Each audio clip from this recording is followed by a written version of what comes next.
ఈ లోకంలో 12 మంది ఆడవాళ్ళు అవతరించారని చెప్పి శ్రీ వైష్ణవ సాంప్రదాయం చెప్తుంది. అందులో ఆఖరి ఆడవారు అవతారం ఆండ్రాళ్ళ తల్లి. ఆవిడ సాక్షాత్తు లక్ష్మీ స్వరూపమే. 11 మంది ఆడవాళ్ళు, ఒకటి కలిపితే ఒకటి ఇద్దరు. ఈ 11 మంది ఆడవాళ్ళు కూడా సాక్షాత్తు పరమశివుడి యొక్క అవతారం. ఈ దివ్య దేశం అనేటువంటి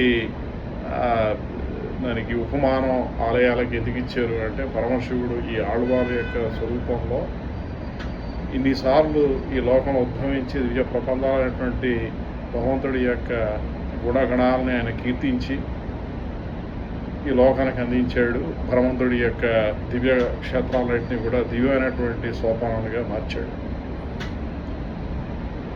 ఆడవాళ్ళు ఎంతమంది నీ స్వరూపాల్లో వచ్చారని అనుకునేదానికన్నా అన్ని రకరకాల కులాల్లో పుట్టినటువంటి వాళ్ళు ఆడవాళ్ళు. కొంతమంది నిమ్న జాతి అని చెప్పుకునేటువంటి ఎస్సీ ఎస్టీ క్యాస్టుల్లో కూడా పుట్టినటువంటి పరిస్థితులు ఉన్నాయి.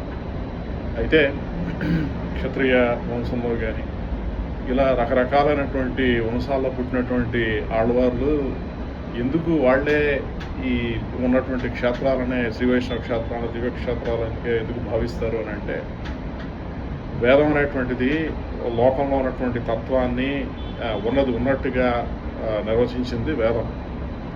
సో అందులో ఈ రాక్షసమైనటువంటి రకరకాల స్వరూపాలు తత్వాలు అన్నీ కూడా రుద్రమైనటువంటివి, విష్ణు తత్వానికి సంబంధించినటువంటి అన్నీ కూడా ఉండేటువంటిది వేదాంతంలో మనకి చెప్పబడి ఉంది.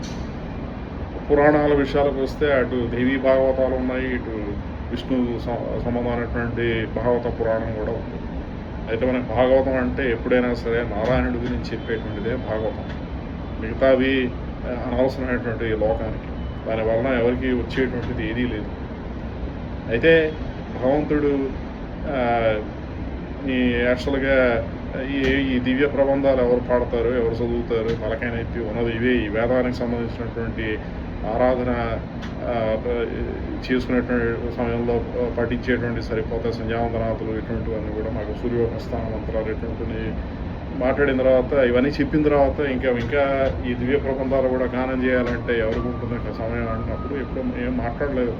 కానీ ఒకానొక సందర్భంలో అసలు ఈ లోకంలో ఉన్నటువంటి తత్వాల గురించి, ఈ చుట్టూరా జీవించి ఉండే శరీర ధారణ చేసినటువంటి జీవుడు, శరీరాన్ని విడిచి తిరిగేటువంటి జీవుల యొక్క ప్రభావం గురించి ఒకసారి ఆ జ్ఞానాన్ని అందిస్తున్న సమయంలో వేదం చెప్పేటువంటివి అన్ని విషయాల గురించి మాట్లాడింది వేదం. కానీ కేవలం విష్ణు యొక్క గుణగణాలను కీర్తించి లోకంలో పరమశివుడిని కూడా పట్టి పీడించేటువంటి పిశాచ బాధ నుంచి కూడా ముక్తిని కలిగించేటువంటిది ఈ దివ్య ప్రబంధం అని భగవంతుడు చెప్పడంతో ఆ రోజు నుంచి ఆరాధన చేసుకుంటున్నప్పుడు కనీసం ఏ తిరుప్పొడి ఇడిచో కాస్త తిరుప్పావయం, కనీసం ఏదో ఒకటి పల్లాండు ఏదో ఒకటి ప్రతి వాళ్ళ ఇంట్లో ఒకసారి స్మరించుకోవడం వలన ఆ ఇల్లు కూడా ఒక తిరుమాళగా దివ్య క్షేత్రమై వాళ్ళకి ఏమైనా ఒకవేళ ఇంట్లో సంచరించేటువంటి శక్తులు ఏమైనా ఉంటే అవన్నీ కూడా ధరించి వాళ్ళని మళ్ళీ పత్తి పీడించకుండా విడిచి వెళ్ళిపోతాయని చెప్పి భగవంతుడు చెప్పడం కూడా ఆ రోజు నుంచి కూడా ఏదో కాస్త తోచినంత దివ్య ప్రబంధకి సంబంధించినటువంటివి ఆళ్వార్లు అందించినటువంటివి ఏదో ఒకటి కాస్త చదువుకోవడం మొదలు పెట్టడం జరిగింది. ఈ విషయాన్ని అందరికీ చెప్దామని చెప్పి పెడుతున్నాను వీడియో. సో సాక్షాత్తు పరమశివుడే ఈ 11 మంది ఆళ్వార్లుగా అవతరించి దివ్య ప్రబంధాలని లోకానికి అందించాడు. ఆ తర్వాత 12వ అవతారంగా ఈయనకి ఇంకా అవతారాలు చూతాడేమో అని చెప్పి వాటికి పరిసమాప్తి చేయడం కోసం అమ్మవారే 12వ ఆళ్వారుగా ఆండాళ్ళు తల్లిగా అవతరించి తిరుప్పావైని లోకానికి అందించి, దానికి ఎలా చెప్పాలంటే ఒక శాత్మర ఆఖరి చరణంగా ఆవిడ పాడేసింది. ఇక ఏం అందించాలో ఆళ్వాళ్ళు ఇంకా వచ్చి భగవంతుడి యొక్క కీర్తి గుణగణాలను ఇంకా అవతారాలు ఎత్తి ఇంకా చేస్తుంటే ఆ బాధని, ఆయన యొక్క బాధని చూడలేక ఆవిడ అవతరించి ఈ తిరుప్పావని అందించింది. సో తిరుప్పావై చదివితే యాక్చువల్గా దివ్య ప్రబంధాలు గానం చేసినంత ఫలితం కలుగుతుంది. సో అందుకని ప్రతి వాళ్ళు కూడా దివ్య క్షేత్రాలుగా భావించే శ్రీ వైష్ణవ దివ్యధామాలు, అక్కడ ఉండేటువంటి ఆళ్వార్ల యొక్క ఉనికిని బట్టి అవి దివ్యక్షేత్రాలు అవ్వడం, దివ్య ప్రబంధ గానం ఎంత ఇంపార్టెంటో మనం తెలుసుకోవాల్సిన అవసరం దీని నుంచి ఉంది. సాక్షాత్తు పరమశివుడే దాన్ని పట్టి పీడించేటువంటి ఈ దుశ్శక్తులు ఏవైతే ఉంటాయో అటువంటి శక్తుల నుంచి రక్షణ పొందడానికి కీర్తించినటువంటిది ఈ ఈ దివ్య ప్రబంధాలు.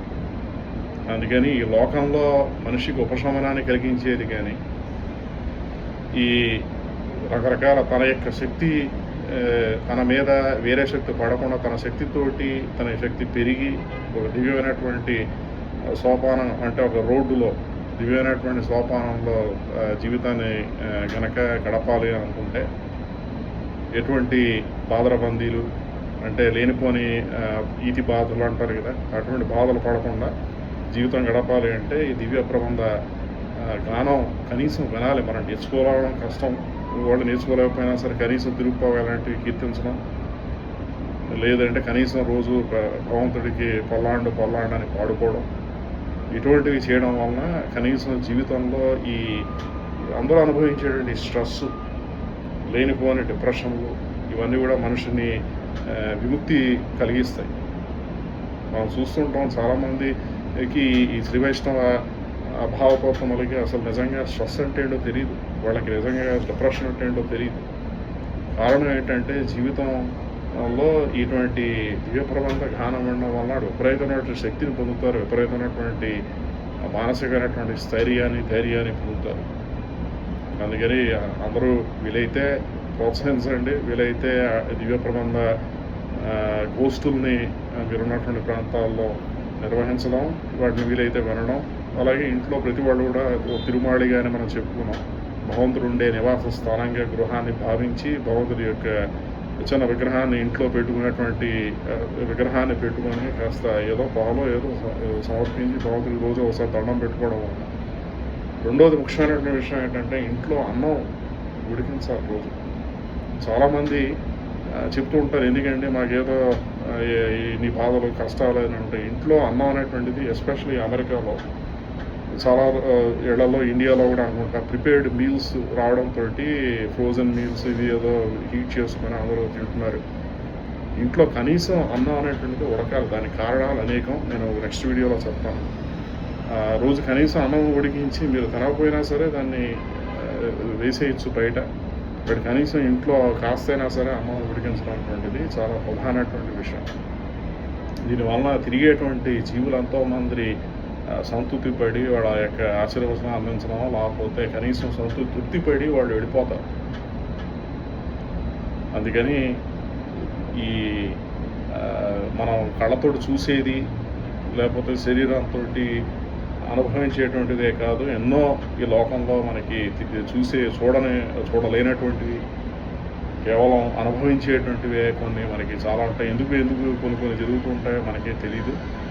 దానికి అనేక కారణాలు ఉన్నాయి. ఆ కారణాలన్నింటినీ కూడా నిర్వచించినటువంటి తత్వమే వేదంలో ఉంది. బట్ ఈ భగవంతుడి యొక్క వాటిలన్నింటినీ కూడా ఆ కారణాలు ఏవైనా సరే, ఎటువంటి శక్తి అయినా సరే సంతృప్తి పడి లోకంలో వాళ్ళ యొక్క జీవ గమనాన్ని లో వాళ్ళు వెళ్ళిపోయేటువంటి విధంగా చేసేటువంటి శక్తి కలిగిన మటుకు దివ్య ప్రబంధం అండి. మిగతా విషయాలు తర్వాత మాట్లాడతాను. బలం విష్ణోః భవతు.